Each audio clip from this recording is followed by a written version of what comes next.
Hello বন্ধুরা, memorable ট্যুরের আরেকটি নতুন ভিডিওতে আপনাদের সবাইকে স্বাগত। এবার আমরা পৌঁছে গেছি সিকিমের এক দুর্দান্ত অথচ অনেকেরই অজানা গ্রাম আপার ভারেঙে। এখানে আছে শুধু মেঘ, পাহাড় আর প্রকৃতির নিঃশব্দ ভাষা। একটা এমন গ্রাম যেখানে ভোরটা শুরু হয় মেঘে ঢাকা নরম রোদে আর সন্ধে নামে যেন গল্পের মতো করে। এই অচেনা সিকিমের অজানা এই গ্রামে কিভাবে যাবেন, কোথায় থাকবেন, এখানে থেকে কি কি দেখবেন সবটাই জানাবো। সেজন্য ভিডিওটি স্কিপ না করে শুরু থেকে শেষ পর্যন্ত আমাদের সঙ্গে থাকুন।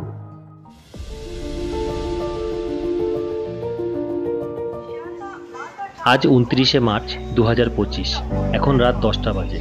আমরা পৌঁছে গেলাম শিয়ালদা স্টেশনে। আমরা রাত 11:20 পদাতিক এক্সপ্রেস ধরলাম, যেটি সকাল 9টা 5-এ এনজেপি স্টেশন পৌঁছাবে। এখন সকাল 9:30 বাজে, আমরা এনজেপি স্টেশন পৌঁছে গেলাম। স্টেশনের বাইরে গাড়ি স্ট্যান্ড থেকে বোলেরো গাড়ি নিয়ে রওনা দিলাম। গাড়ি আমাদের আগে থেকেই বুক করা ছিল। আজ আমাদের গন্তব্য ভারেং। এনজেপি স্টেশন থেকে ভারেংয়ের দূরত্ব 141 কিলোমিটার। যেতে সময় লাগবে 6 থেকে 7 ঘন্টা। আমরা মেনলি জোরথাং ওখরে হয়ে ভারেং যাব। আমাদের গাড়ি ভাড়া পড়ল 7,500 টাকা। বেশ ভালোই যাচ্ছিলাম, পুলিশ হঠাৎ গাড়ি দাঁড় করিয়ে দিল। কি হয়েছে পুলিশকে জিজ্ঞাসা করাতে পুলিশ ওই দূরের পাহাড় দেখিয়ে বলল পাহাড়ে আগুন লেগেছে আর পাহাড় থেকে পাথর গড়িয়ে নিচে পড়ছে, তাই রাস্তা বন্ধ। আমরা তো চিন্তায় পড়ে গেলাম, 3-4 ঘন্টার আগে নিশ্চয়ই রাস্তা খুলবে না। কিন্তু কপালটা সাথ দিল, 45 মিনিট পরে রাস্তা খুলে গেল। রাস্তায় বিপদ কাটিয়ে মেল্লি পৌঁছতে দুপুর হয়ে গেল। মেল্লিতে ভাত, ডাল, সবজি, ডিম দিয়ে লাঞ্চ ছেড়ে নিলাম। এখন দুপুর 1:30 বাজে। আমরা মেল্লি থেকে জোরথাংয়ের দিকে রওনা দিলাম। ইনি আমাদের বোলেরো গাড়ির ড্রাইভার বিনোদ দা। এই হচ্ছে সুরজিৎ, পার্থ, পেছনে সৌমিক আর বিশ্বনাথ। রঙ্গিত নদীকে পাশে রেখে পাহাড়ি আঁকাবাঁকা পথ ধরে গাড়ি ছুটে চলল। পৌঁছে গেলাম জোরথাংয়ে। রঙ্গিত নদীর ওপরে জোরথাং ব্রিজটি পার করে আমরা নয়াবাজারের দিকে যাব।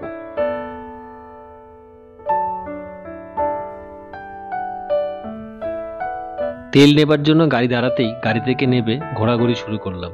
একটানা গাড়িতে বসে পা ধরে গিয়েছিল।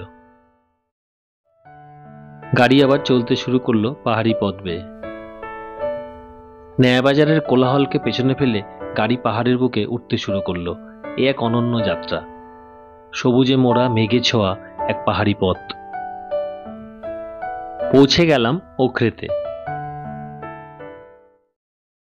এটি হচ্ছে বদিভিলার গেট। বদিভিলা হচ্ছে আপার ওখরেতে অবস্থিত ছোট্ট একটি হোমস্টে। বছর 2 আগে ভার্সে যাবার সময় ওখরের এই হোমস্টেতেই ছিলাম আমরা। আপার ওখরে থেকে আপার ভারেঙের দূরত্ব 10 কিলোমিটার। যেতে সময় লাগবে 40 মিনিট মতো। ওখরে থেকে ভারেং যাবার রাস্তার দুপাশে ছড়িয়ে আছে এক অনবদ্য সবুজের জগৎ। বসন্তে রাস্তার পাশে রডোডেনড্রন ফুল ফুটে আছে। এখন এই রাস্তা যেন লাল গোলাপি কার্পেটে মোড়ানো স্বপ্নের পথ।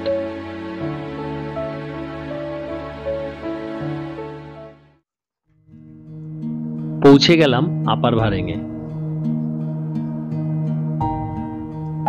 আপার ভারেঙে আমরা এসে উঠেছি সিঙ্গালিলা সানভিউ হোমস্টেতে। এখানে বেশ ভালোই ঠান্ডা লাগছে এখন। গাড়ির থেকে বিনোদদা লাগেজ নামিয়ে দিচ্ছেন।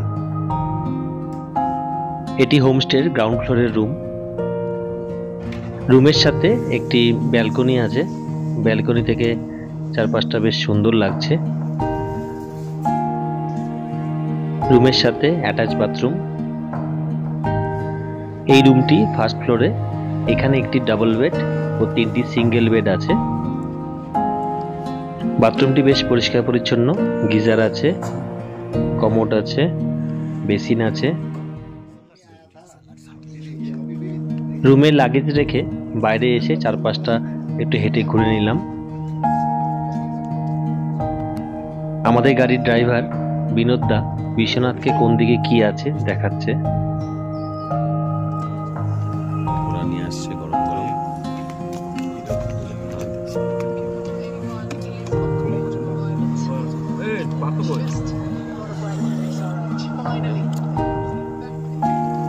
ঠান্ডার মধ্যে গরম গরম চিকেন পকোড়া বেশ ভালোই খেলাম।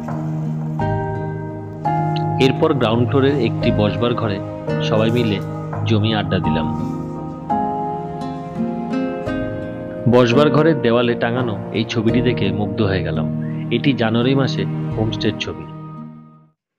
এরপরে এই বসবার ঘরে বসেই ভাত, রুটি, ডাল, আলু ভাজা, চিকেন ও গুন্দ্রুক দিয়ে ডিনার সারলাম।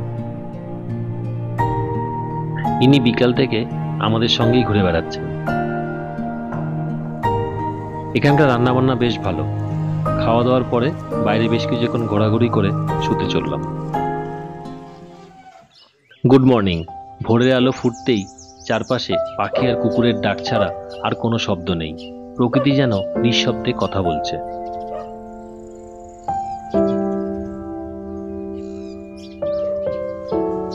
চারিদিকে কুয়াশায় ঢাকা। হোমস্টে আর কাছের কিছু গাছ ছাড়া দূরের কিছুই দেখা যাচ্ছে না।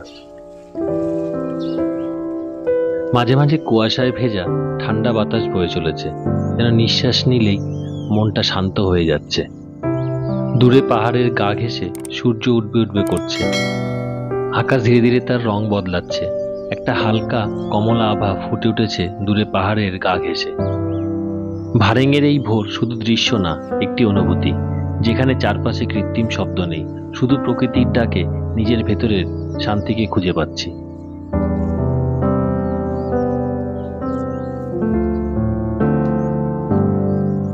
আকাশের ওই কোণটা কমলা ও ফিকে লাল হতে শুরু করলো। সূর্য একটু পরেই উঠে পড়বে।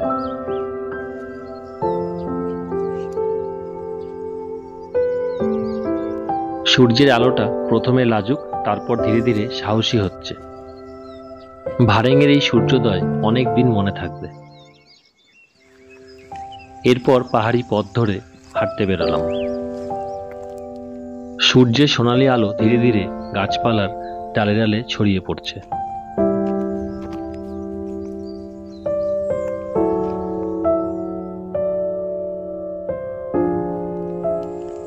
এই তিনজন পাহাড়ি বন্ধু পুরো রাস্তায় আমাদের সঙ্গ দিচ্ছে। ভারেঙের এই শান্ত ভোরে হাঁটার সময় মনে হচ্ছে কত কিছু আছে পৃথিবীতে, যা শুধু নিঃশব্দে উপভোগ করতে হয়।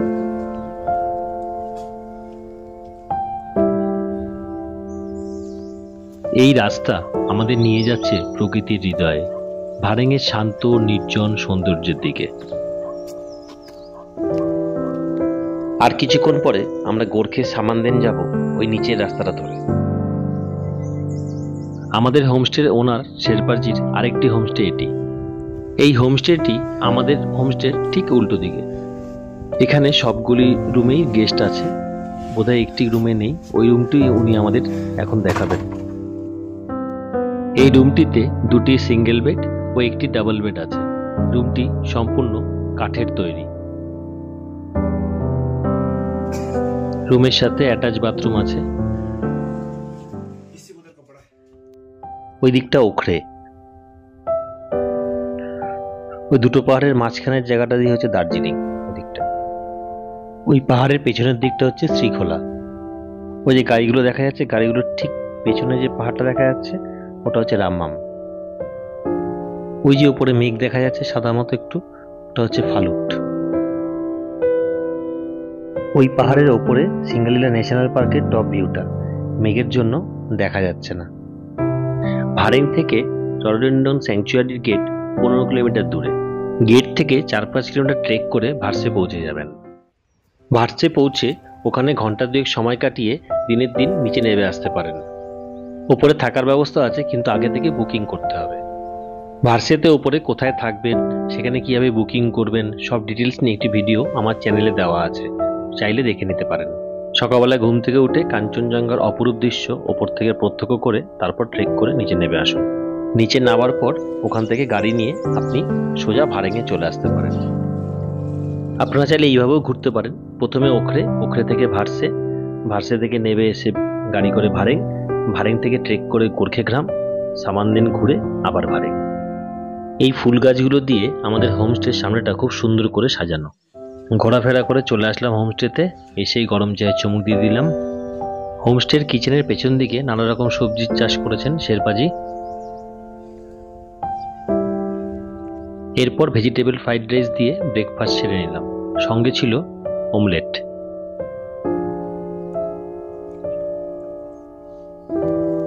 এই ঘরটি হচ্ছে হোমস্টের কিচেন কাম ডাইনিং রুম। চলুন একটু ঘুরে দেখাই।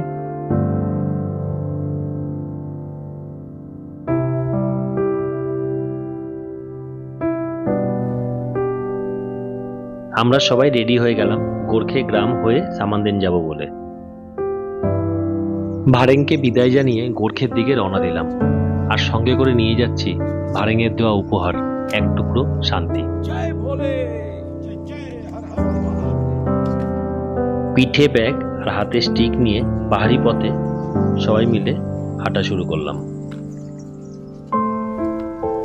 পাকা রাস্তা ধরে কিছুটা হাঁটার পর জঙ্গলের রাস্তা দিয়ে হাঁটা শুরু হলো। আমাদের ভারেং ভ্রমণের গল্প এখানেই শেষ হলো।